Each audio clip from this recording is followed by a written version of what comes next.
Hey everyone, this is the LEGO Speed Champions Ferrari F40 2nd edition. They already did a 6-wide version of this car, and now I'm so happy to see that they're redoing this very popular model in an 8-wide version. This looks very cool from the front. You get to see another shot of the car from the back with a very subtle F40 here in the background. And here's a look at the real thing, and that looks like a nice engine. I can't wait any longer. I'm just going to open this up right now to see what's inside. Looks like once again one of the bags is stuck in here. Last time I tried to rip it out, it ripped apart the bag entirely. You can actually see it stuck from here, so I'll see if I can try to gently push it out.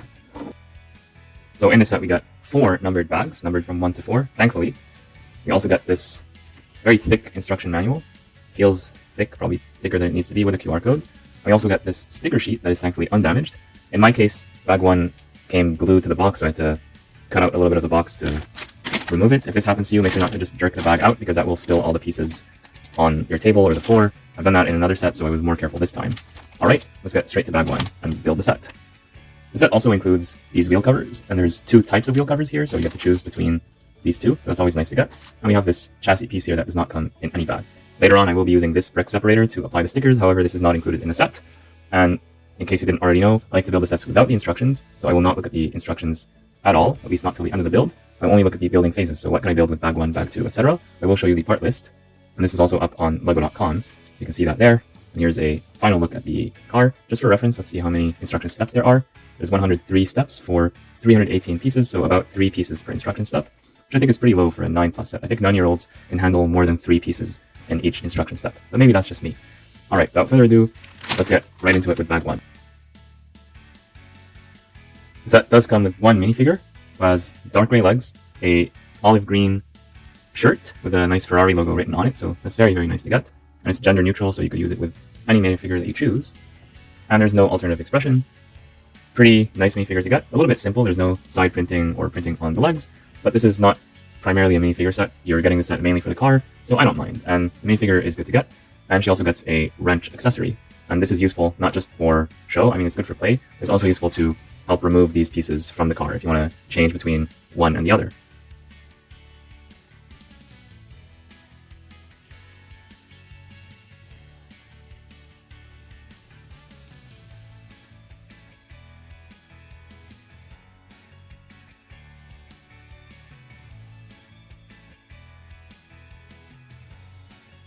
This is another use of this piece. We can use it to poke the pieces out of here, so that's pretty nice to get.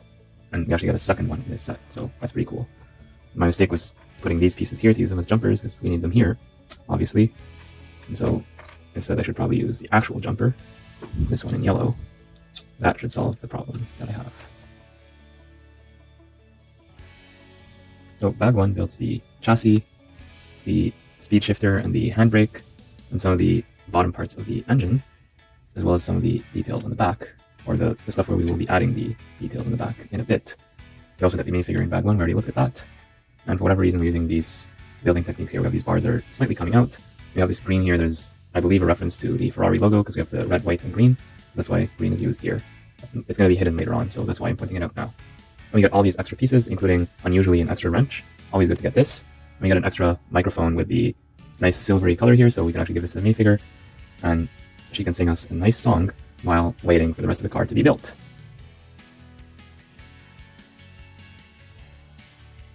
So in bag 2 we got some very nice printed pieces, including these pieces here. I'm pretty surprised that this is a print, although if you look very closely there's a little bit of a gap here. A bit disappointing, but I like the color here. It's nice, shiny, and metallic. And quite unusually we have a plate that's printed on the side to make sure to use the correct side when building the set. This one is mirrored. We got this piece that's not the same. It's the same but flipped, so actually LEGO had to create 2 pieces that are printed for this. Obviously these are the same. And we also got some stickered pieces in this bag as well. I believe these are the only ones. These plus their mirrored counterparts, but if there are others, I will point them out. And here we see rather explicitly the Italian flag with the green, white, and red. That's a nice Easter egg, nice touch to have.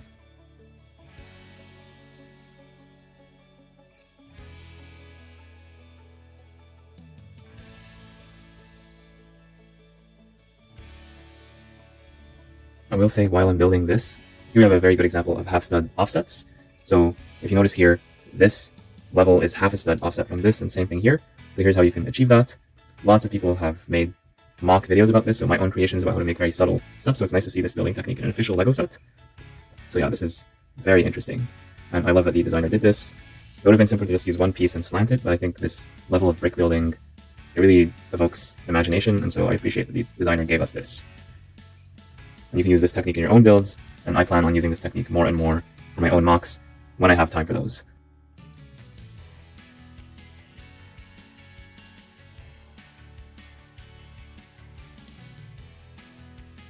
So bag 2 gives us this very nice engine done here at the back with so many nice building techniques. I already talked about the half plate offset, but there's also this hinged piece that's used here. It just fits at the perfect angle.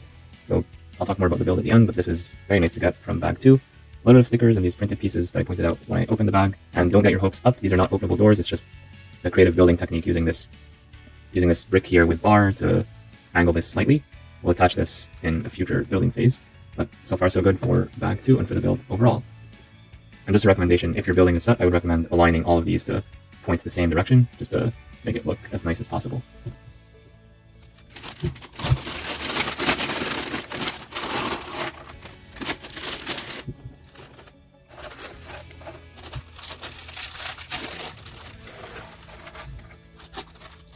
So you can see here for the sticker sheet, we're going to need to apply sticker number 6 on this piece here. And because of the way it's designed, we're going to want to apply it as close as possible to this edge and not in the center of the sticker, relatively speaking. I'm not very good at applying stickers, but I'll try my best to get this one right. Alright, I think I did a pretty good job. So in addition to these stickered pieces, we also get these printed pieces. We get 2 of this, printed on both sides, so that's pretty nice to get. We also get this piece here and a mirrored counterpart on the other side. And here we see, I don't know if this is too small to be the Ferrari logo, but it's some nice printed detail that they have. So it's good to get this piece as well. And this is going to go towards the front of the car. We'll see that in a moment.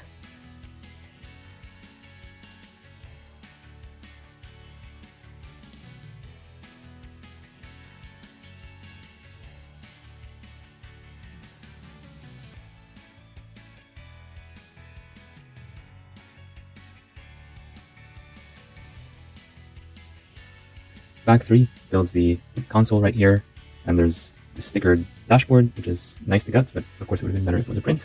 And there's also additional stickers for the Ferrari logos, and this turned out to be a turn signal. Also build this part of the front here. There's some nice building techniques to get this angle just right, some studs not on top. But I have to say my favorite building technique so far is using this robot arm piece, so that's some nice part usage, to trap this thing in place while also serving as a holder for the rear view mirrors that we're going to get in the next bag. So we're doing lots of things at the same time and get the angle just right. So that's very, very smart design here.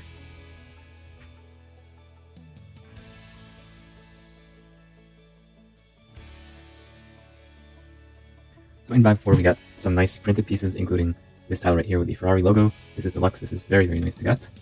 We should have got more than one printed Ferrari logo, but at least this will do. Also got the printed Ferrari word work. It's very easy to miss this piece if you're not looking for it, so pay close attention so that you don't put it somewhere else, and this goes on the rear. And then we also get this piece here that is a black plate with this red printing on it. I don't know why they chose to use a black plate instead of just using a red plate. Maybe there's a good reason, and we'll find that out when we do the build. We also got these pieces on stickers. This piece here, although the sticker might need to be applied a little bit higher, but we'll see when we attach it. Plus there's stickers right here, and I recommend attaching these as close as possible to the center so that there's no gaps. And there's 2 more stickers remaining, and these are going to go on this tile here. I'll apply the stickers at the very end to try to align them perfectly with these lines right here. Oh, and these orange transparent tiles have a nice print on them as well. That's pretty interesting to see. Of course, we get an extra one of those, as is standard with these small parts. And it looks like the red ones are printed as well, although the printing on the red is a lot more subtle.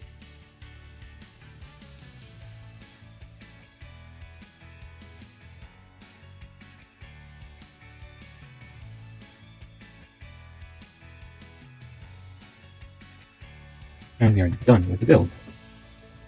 Yeah, so this is a car that does not need any introduction. If you know anything about cars in general, you've probably heard of the Ferrari F40. It's legendary in the sports car world for good reason. And it's finally good to get this in the 8 stud wide form. The printing on this piece matches the red a lot better than previous LEGO Speed Champions models, although I do think that this window is still a bit too small compared to the actual source material. So you can see right here the window is supposed to be a lot larger. So that's one issue right out of the bat. But let's do a quick overview of the vehicle before going back to nitpicking. So overall, the build of this car is excellent. The building techniques are amazing. I learned a lot while building this set. I'm like, oh yeah, while I was putting it together. It's a really great feeling. the way this comes together towards the very end is really amazing. Like, you just put all these pieces together and then boom, you have this very nice angle, perfect curves. Over here, I really like I already mentioned this, but the half stud offsets that were used here for the transparent engine cover. It's not easy to open it, like on the large one or on the large Lamborghini Countach, but it's still nice to see that we can see the engine from here, so that's pretty cool. There's a nice spoiler, printed pieces here. The exhaust is amazing. This just looks really good to me, this section right here. The printed red on this black piece is not perfect, but it's close enough. And these are printed tiles as well. So yeah, the rear I think is very strong. You have the F40 sticker right here. That's pretty nice to get, although we don't get it on the other side. So this might have to do with the source material itself. There's this hole here for the engine intake. I wish this could have been covered a bit better. We don't see any ugly colors like blue or green from here, but still it feels like it's a little bit too gappy in my opinion. Yeah, looking at this from the side, that's not the best look just because I don't know why they painted this red. They didn't need to do that. They could have done this another way. So I think that's a miss. But other than that, and this color is good, but I don't know why I went from transparent to silver. I don't think I built this wrong because I'm looking at the 3D view to make sure all the pieces are correct relative to each other. But nevertheless, this is the end result, or something that's very close to it. For the wheels, we get two options. We get these ones right here. We also get these. I prefer these ones, to be honest, but it's nice that we get the option, so you can have this look or this look, whichever you prefer. We could put like one in the front, one in the rear. I don't recommend that, but because you have the option, you could do whatever you want. We're using spoons here, regular minifigure spoons recolored in red for the rear view mirrors. That's interesting to see.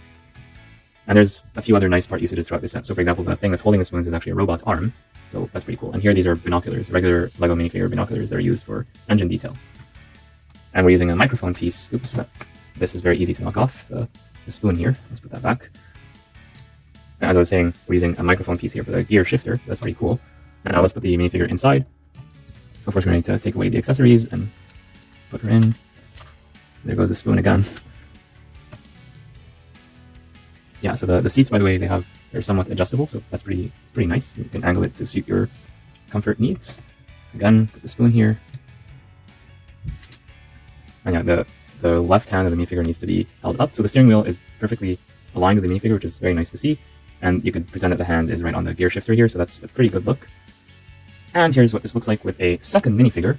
The second minifigure is, of course, sold separately. Keep knocking off these spoons. Okay, yeah, so that's what the two minifigures look like together. Their hands are going to touch inevitably. So it's pretty cute, depending on how you want to think about it. And can we close this canopy on them? Let's see. So this guy's cap is way too tall, although they should have accounted for that, so let's make him bald. Sorry, man. Let's try again. I'm pressing down, but there's this gap here all the time. I think it's with this minifigure now, so yes, it does fit minifigures, but there's this gap here that does remind us of the good old days of older Speed Champions sets. And while I was thinking about this during the filming of the video, I realized that this is because of the actual additional plate that is found here. So in this set, we actually have the minifigure not sitting very low to the ground like on most Speed Champions set. There's this additional plate, which doesn't sound like a lot, but because this is very low clearance, that one plate makes a difference. And so if the minifigure was sitting flush with the ground, if you want your minifigures to sit in this car comfortably, what you're going to want to do is remove this tile here, and also remove these pieces here with a clip, and instead use 1x1 pieces with clip instead. And that way the minifigure will sit very low to the ground, and you'll be able to close this piece on them without having that gap. But even without the minifigure, the thing does not close entirely. I'm not exactly sure why. There's like something that like makes it like not want to close entirely, which is a little bit unfortunate. I'm trying to push down as much as possible on these pieces here, but it might just be inevitable. Overall, not a very big deal. You can modify this slightly and it's not going to be a problem. So yeah, the build overall is nice. We get some interesting building techniques. I like what they did here for the front. I like what they did with the rear with the upside down construction. This looks really good to me. In fact, I think I like the rear better than I like the front, and I already talked about how much I enjoyed the motor part right here, but it does fall short here. I think this air intake is not the best look. This windshield here is really not the best look at all. I don't know why they went this direction. And actually, I think now is a good time to bring in the Lamborghini Countach, another iconic model that was made into a Speed Champions set 2 years ago, back in 2022, and they had less pieces and less interesting building techniques at that time, but still, you can actually get the set now, and this is actually cheaper than this one for whatever reason. But you do notice that we do make one step forward, one step back. Back in those days, the printing on the canopy did not match the color of the pieces. Here, it's a much closer match. Still not 100% perfect, but it's very close. So I give LEGO credit for improving the color consistency here. However, just take a look at this. So let's ignore the white here. Let's pretend that this is red just for a moment. And I think that's a far better look to have like a fully transparent part. Like they did not need to print this red at the bottom. I think this was a mistake. This to me looks a lot better. And then you do have the question of what are you going to do here? Because LEGO does not like to do stickers on multiple parts. Well, I would say maybe make this a black piece and make this a black piece with a red sticker on it or something like that, or cut this up into 2 pieces. Like I think there's ways LEGO could have redesigned this part while keeping the window more accurate. Because remember, the source material, the actual car, it does look like this. Pretty large window. So this I think is a much better look. Of course, minus the white. This white here should be red. So if you find somehow a piece that has this kind of pattern printing but with red instead of white, or maybe you can make your own custom pieces if you know how, then I think you'll enjoy this model a lot more. And you might want to modify some of this stuff here as well, because again, this does not make that much sense to me. It just feels, especially when you look at it straight from the side, like first of all you have this hole here that shouldn't be there, and you have like a tiny little window. It's such a good model from all other angles, but the sides, like they really didn't get the sides right, in my opinion. The other issue I have with the set is this part of the front, the headlights. So when I was building the set, and I did see pictures of the set online before buying it, obviously, but I was really unsure about this gap here. So it looks like a big hole where the lights are supposed to be. It looks unfinished. It looks like there's supposed to be like a piece here. Because again, when you look at the actual model, you'll see that the headlights are very well defined. It's all part of this curved shape here. And of course here the curve in LEGO is a bit less sophisticated just because we're dealing with LEGO pieces. But then here we have a curve, and then all of a sudden it drops flat into here. And I'm starting to wonder what's going on here. And while I'm showing this, you can see here that this printed piece, the printing is not done very well because you have this red gap. In reality, like this black should go all the way to the very end. Or alternatively, they could have made this a black piece and then make this like a red sticker that comes on top of it. So they didn't need to do it in this particular way. But then when you look at this, I tried hard to try to imagine having those pieces here, but I couldn't. It just feels incomplete to me. The way they could have finished it is by removing, like, you see this piece here, like they could have added like some, it have to be like a half plate thing. I'm not quite sure how they would do it, or maybe on the underside of this piece they could have added something that extends. Maybe it would have to be a new piece, and maybe they didn't have the budget for that. But if they had something that were to come out of here and just like cover it, or maybe from the bottom here, instead of having this completely flat, you would have like some clip or something that comes up, or a bar, and just allows you to put that additional piece here. Like anything, almost anything would be better than just leaving it the way it is. And especially you can see some of the inside here. That is not what the car actually looks like. And I'm aware, like with LEGO, there's limitations on what you can do with bricks, but I just think that they dropped the ball on this particular part as well as the side. But other than that, it looks really good from, like if you look at it from the front and you're not paying close attention, it actually doesn't look too bad. Like from the top, not so great. But basically it has some good angles, it has some angles that are not so good. And that's what frustrates me about this model, because I really wanted to like this model. I really wanted to give it a 10 out of 10, because I like the F40. I wish I was able to get the large creator expert F40 back in the time, but unfortunately I was not able to, and now that thing costs so much more than it used to. So when this was announced, I was very happy, I was very excited to get it. I knew it was a day one buy for me, but now I'm feeling a bit disappointed. I feel like this was a bit rushed, and I've heard unofficial sources that said that this set was supposed to come out in 2025, and then they released it ahead of schedule, so maybe they should have spent 1 or 2 more iterations on it to make it perfect and release it in 2025. So it's hard to know for sure if that's true, and even if it is true, LEGO does design their sets 18 to 24 months in advance, so even all the sets that are coming out in 2025, they've already been designed, and they're being manufactured as we speak, and by the time 2025 rolls around, they'll be on store shelves, because it just takes so much time to design and produce LEGO sets.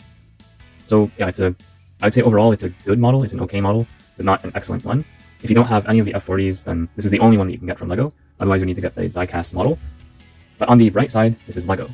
So with LEGO you can customize anything. You can change things around, you can add your own custom pieces, and I'm 100% sure within a few days, if this has not already happened, there's going to be custom creators that will propose solutions for this, and you'll be able to customize this to your liking. So, and it's going to cost like just a few extra dollars of parts, and you might already have those parts in your collection. So yeah, we can be harsh on a LEGO design, but I don't think we should be too harsh to the point of being unreasonable, because it is LEGO. If you don't like something about it, you can always change it yourself, and that's the beauty of the LEGO system. And I did, like, one of my standards for whether a LEGO set is good or not is, did I learn something while building it? And yes, I did learn lots of things while building it. I actually built, so I've heard about the half-step offset technique before, but here I actually built it on my own, so I got to experience it firsthand, so I appreciated that.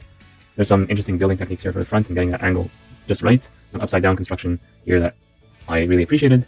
I like, of course, the Easter egg for the Italian flag right here, so that's pretty nice to get as well. So yeah, I think it's a good set, but I was expecting it to be a perfect set, so I feel a bit disappointed. So if you do get this set, I recommend searching. If these things don't bother you, great, then you have nothing to do. If these things do bother you, I would suggest, before looking up solutions on what other people have done, try to think of your own solution. Try to think of what you would do to make this better, just with the parts that you have in your existing collection. I think it's a good challenge. This is more difficult to correct. You might just want to buy another piece instead of this one. Or maybe there's a recent LEGO model that has a windshield piece like this with more reasonable printing. So we might have to do some research on that. I will just mention while I have the box that the box does have this official Ferrari product sticker, so that's pretty interesting. And the last thing that I'll mention about this set is the price. So is this set worth the $27 US or $35 Canadian?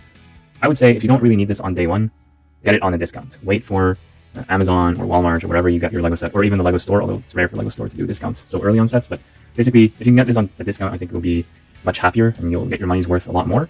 I know in some places like Europe, you get discounts on day one, 20%, 30% off. So yeah, if you can get it on discount, I think that would be far preferable. I would have said that anyway, but with the older Speed Champion sets like these ones, they used to cost, I believe, $20 US, 25 Canadian, and now it went up to 27 US, 35 Canadian. So especially the Canadian price went up a lot from 25 to 35. That's $10 more, and we don't get much more stuff. Like this, to me, is not worth much more than this. They're both good for what they are. They both contain approximately the same number of pieces, the same amount of stuff. And I understand there's inflation, etc., but I don't understand why this particular model needs to be so much more expensive than this. So again, if you get this on discount, I think you'll be far happier with your purchase. Or if you really, really, really need to get it on day one, then nothing I say is going to change your mind. Just go out there and get it. So yeah, that sums up my thoughts on the LEGO Speed Champions Ferrari F40. I have many more videos coming up for the August releases, so make sure you like the video and subscribe so you don't miss any of those. And I'll see you all in the next one. Bye for now.